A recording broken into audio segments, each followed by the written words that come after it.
मैं इस वक्त दिल्ली के ओल्ड राजेंद्र नगर में हूँ, जहाँ बड़ा बाबू या बड़ा अफसर बनने का सपना साकार होता है। उसी सपने को लेकर देश भर से अमीर गरीब जॉब एस्पिरेंट्स यहाँ पहुँचते हैं। हालांकि दिल्ली में ओल्ड राजेंद्र नगर जैसी कई ऐसी जगह हैं जहाँ कोचिंग्स होती हैं।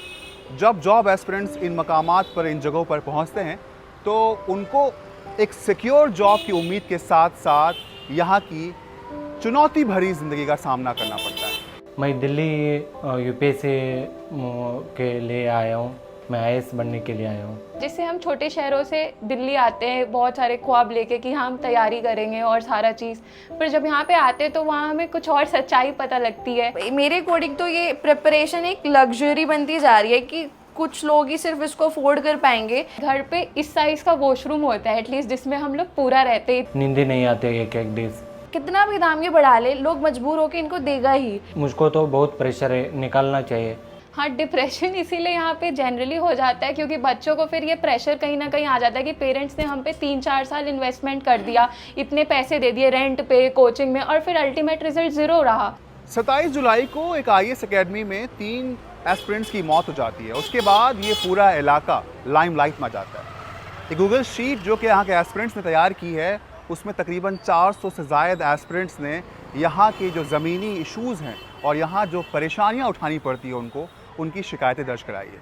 कोई ब्रोकर की शिकायत कर रहा है तो कोई लैंडलॉर्ड की बेरहमी की शिकायत कर रहा है, किसी को महंगाई का शिकवा है तो कोई यहाँ के कोचिंग सेंटर्स में जो महंगी फ़ीस है उसकी बात बता रहा है। मैं कर्नाटक से आया हूँ।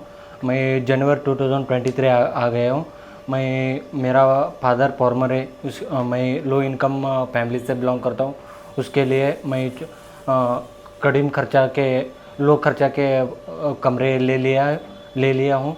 इसका कमरे का रेंट है 11,500 एंड 75% ब्रोकरेज, वो 20,000 बेचे है। यहाँ पे सर रहना ही अपने आप में बहुत बड़ा टास्क है क्योंकि यहाँ पे सरवाइव नहीं कर पाते लोग, क्योंकि आपने जैसे अभी ये तो 3 डेथ्स हुई हैं तो एकदम से लाइमलाइट में आ गया। बट सर आप अगर इन जनरल भी देखें तो यहाँ पे पूरा वायरिंग का सिस्टम भी नहीं है, मतलब कुछ भी नहीं है। अगर थोड़ी भी बारिश आती है तो ड्रेनेज सिस्टम हो जाता है। इन लोगों को ये बात से बहुत अच्छे से पता है कि क्योंकि कोचिंग है, स्टूडेंट है, तो कोई कितने भी दाम अगर ये लोग बोलेंगे, उनका मजबूरी है सर यहाँ पे रहना, क्योंकि कोचिंग पूरी करनी होती है। हमारे दिन में 2 से 3 बैच होते हैं, 3-3 घंटे की एक क्लास होती है, तो ये एकदम पॉसिबल नहीं है कि हम लोग थोड़े डिस्टेंस पे जाके भी यहाँ से रह ले, क्योंकि सर 3-3 घंटे की क्लास के बाद थक भी जाते हैं। तो हम लोग एकदम कोचिंग के पास देखना स्टार्ट करते हैं अपना रूम वगैरह। इन लोगों को पता होती है ये चीज़ें, सर आप मेरा ये रूम देख लीजिए, इसका क्या साइज़ होगा। लेकिन हम लोग कलेक्टिवली इतने छोटे छोटे रूम्स का 3 लोग मिलके 52,000 पे कर रहे हैं ना। जैसे यहाँ पे हमें लगा था कि रूम मिलना बहुत आसान होगा, ऐसे जाके पूछ के पता करके ढूंढ लेंगे, पर यहाँ पे आती एक हब और माफिया जैसा बना हुआ है। वहाँ पे आपको आते के साथ वो इतने सारे ब्रोकर सब मिल जाएंगे जो कार्ड्स दे देते हैं आपको कि ये कांटेक्ट करिए, और जिसमें आपको पहले वो दिखाएंगे कि बहुत लग्जरियस रूम है, वीडियो से आपको 0.5 पे वो करके दिखाएंगे जिससे आपको लगेगा बहुत बड़े बड़े रूम है। पर जब आप रियलिटी में पहुंचोगे तो या तो उसकी लोकेशंस बेकार होगी या तो फिर वो रूम एक्चुअल में वैसा नहीं होगा, और उनके रेट्स काफ़ी हाई होते हैं। चाहे आप पटेल नगर देख लो, चाहे आप मुखर्जी नगर देख लो, शादीपुर देख लो, जहाँ भी तैयारी होती है हर जगह का यही चीज़ है, और उनके ब्रोकरेज चार्जेस भी बहुत हाई होते हैं। डिफिकल्ट है आने वाला फ्यूचर मेरा, बिकॉज मेरा फादर का क्या इनकम ऐड नहीं हुआ है, सारे मुझको ही भेज देते हैं।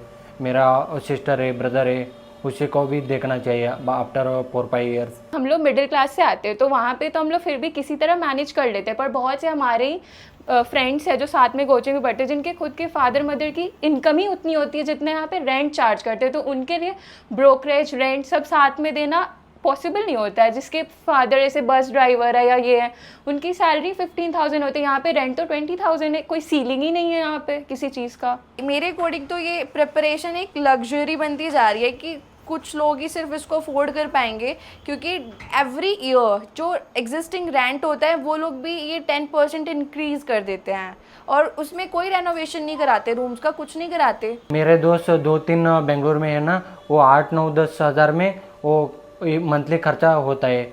मैं तो दिल्ली में वो 20 20,000 भी खर्चा कम लगता है एक एक मंथली। वो कैश में लेते हैं, वो प्रेफर करते हैं कि कैश में आप दीजिए। ऑनलाइन ट्रांजैक्शन कोई भी शो नहीं करवाना चाहता, क्योंकि फिर आपको बताना पड़ेगा ना कि आप रेंट ले रहे हो। कितने तो इलीगल कंस्ट्रक्शन है यहाँ पे, एक्स्ट्रा फ्लोर्स बना देते हैं इलेक्ट्रिसिटी बिल पे। जैसे अगर आप 3rd फ्लोर पे रह रहे हो तो वो 2nd तक दिखाते, वो इलीगल कंस्ट्रक्शन होता है और आपकी बिल 2nd पे आ रही होती है। ऐसा भी यहाँ पे चलता है। Life is very difficult and people are exploiting from every chunk, whether it's खाना का लेके देख लो, कोचिंग तो सबसे पहले, उसके बाद आप खाना देख लो, फिर कोई एक्स्ट्रा अगर ऑप्शनल है, कुछ भी एक्स्ट्रा भी पढ़ना चाह रहा है वहाँ भी जाएगा, फिर आप कुछ अपना फिजिकल फिटनेस के लिए अगर आपने कुछ ज्वाइन किया तो उसमें भी जाएगा। सब जगह की चार्जेस बहुत ज़्यादा है। लाइब्रेरी, बहुत लोग रूम शेयरिंग पे लेते, साथ पढ़ नहीं पा रहे तो लाइब्रेरीज लिए वो बेसमेंट में जी, इतने छोटे से रूम, फैसिलिटी भी कुछ नहीं, पर 6-6 हज़ार है उसकी चार्जेस। यहाँ की हर एक चीज़ महंगी है सर।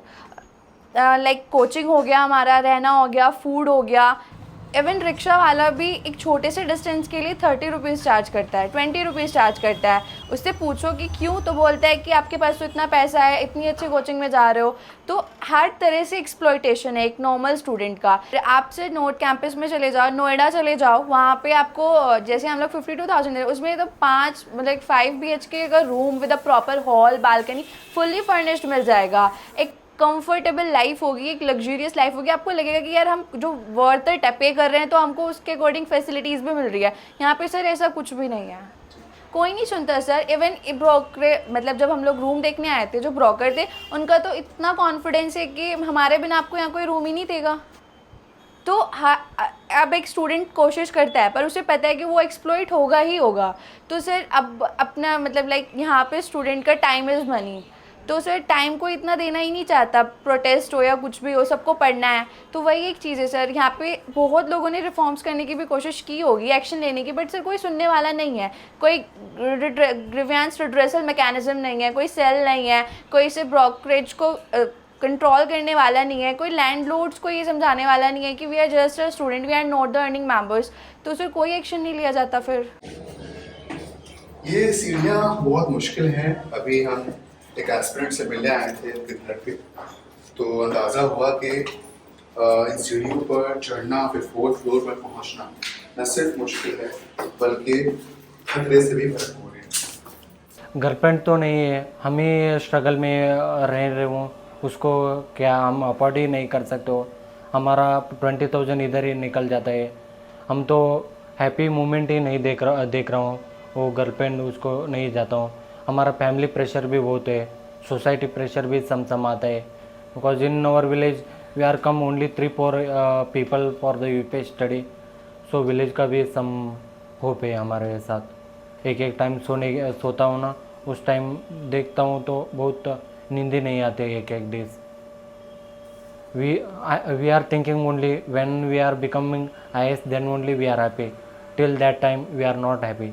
एक पंचवर्षीय योजना बन जाता है, आते तो 1 साल की प्लानिंग से, पर वो 5 साल गिर जाता है।